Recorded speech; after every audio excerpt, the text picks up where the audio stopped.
Greetings everyone. You're watching the channel Aviation Obsession. The Boeing 767 has been a big deal for Boeing since the 1980s. It made transatlantic flights on twin engines, which was a game changer at the time. It's not the top seller, the 777 takes that title, but it's been around the block with different versions. While newer planes may be snazzier, the 767 is still kicking, especially for hauling stuff. Originally called the 7X7, it was meant to be a compact plane with 2 or 3 engines, designed for short runways. So, in this video, we're discussing the rise and fall of the Boeing 767. But before we dive in, don't forget to subscribe and press the bell icon for future uploads. Without further ado, let's get started. Now, let's dig into the details.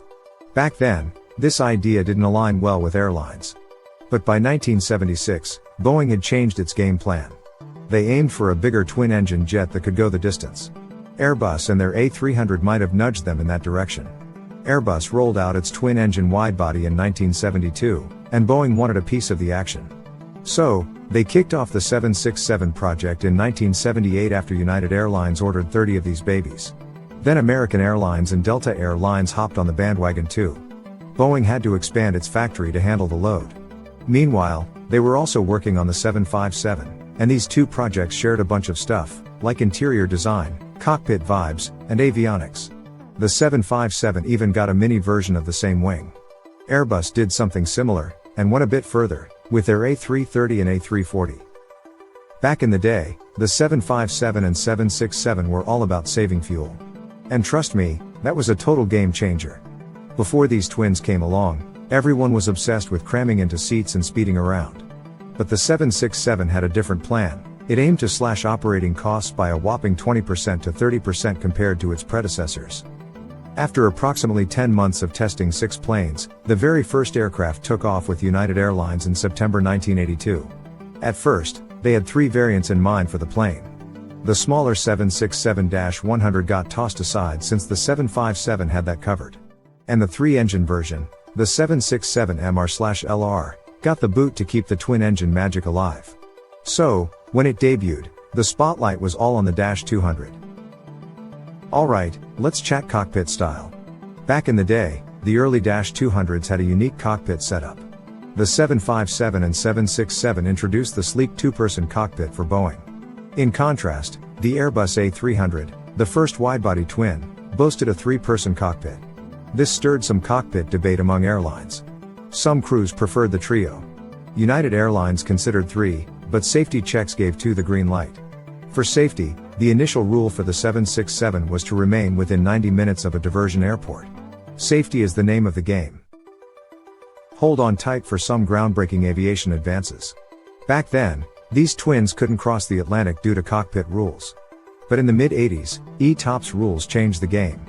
The 767-200 scored the first ETOPS 120 rating in 1985, on TWA's Boston to Paris flight. Others quickly joined in. ETOPS 120 allowed up to 2 hours from a backup airport, opening transatlantic routes. By 1989, the aircraft had aced ETOPS 180.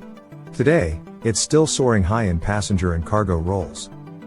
The original 767-200 got a cool upgrade to the -200ER. Same style, more payload, and longer range, increased from 3,900 to 6,385 nautical miles. Then there's the stretched champ, the -300ER, debuted by American Airlines in 1988. With extended ETOPS, this stretched 767 became a hit among global airlines. Quite the rock star. Let's dive into awesome 767 transformations. The -300 led the way for cargo greatness with UPS joining in 1995, adding a cargo door, fortified landing gear, and stronger wings for that cargo superhero vibe. But the party didn't stop there. After their passenger gigs, many planes switched lanes to become cargo champions too. Now, get ready for the star, the 767-400ER. Thanks to Delta and Continental Airlines, this one got a cool stretch. Delta needed a new ride to replace the TriStar, while Continental had swapping its DC-10s. The -400ER can carry 296 passengers in a 2-class setup. Its range isn't as far as the -200ER or -300ER, but with that higher capacity, it's still impressive. Summing up, Boeing delivered a whopping 1,215 aircraft, according to Boeing's records. And guess what? It's still ruling the skies, with 93 orders for freighters, the 767-300F, and tanker planes, the 767-2C. As of July 2021, there were still 697 flights, with FedEx Express leading with 104 and UPS Airlines proudly flying 78. The cargo world is abuzz, with fresh orders and cool conversions adding to the excitement.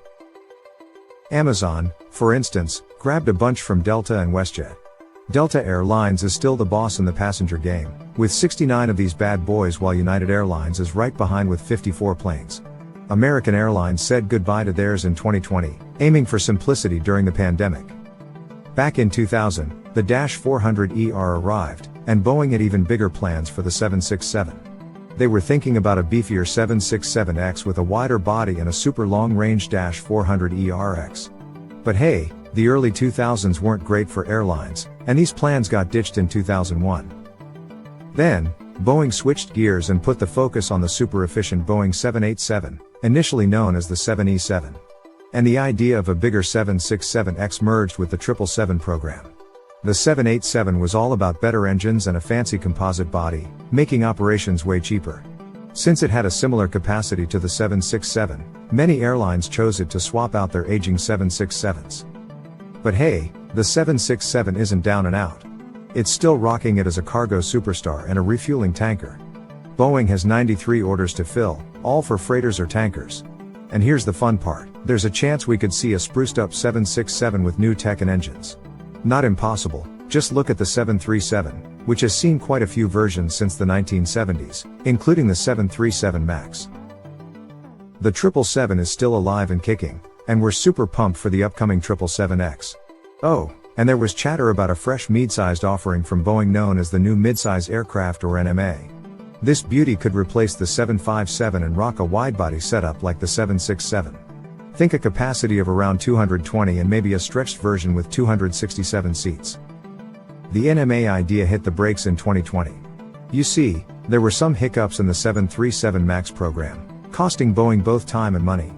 And the Airbus A321XLR added a twist to the plot.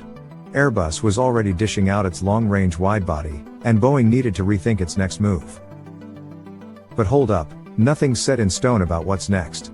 A fresh midsize plane from scratch seems unlikely right now, considering the market and the need for speedy competition with Airbus.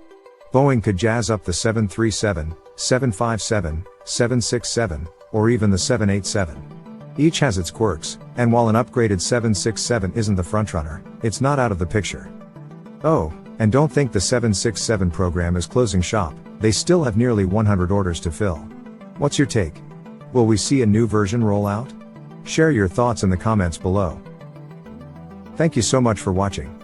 If you enjoyed this video, please press the like button and remember to subscribe to our channel. Don't forget to leave a comment below if you have any suggestions or a certain topic to discuss for the next video.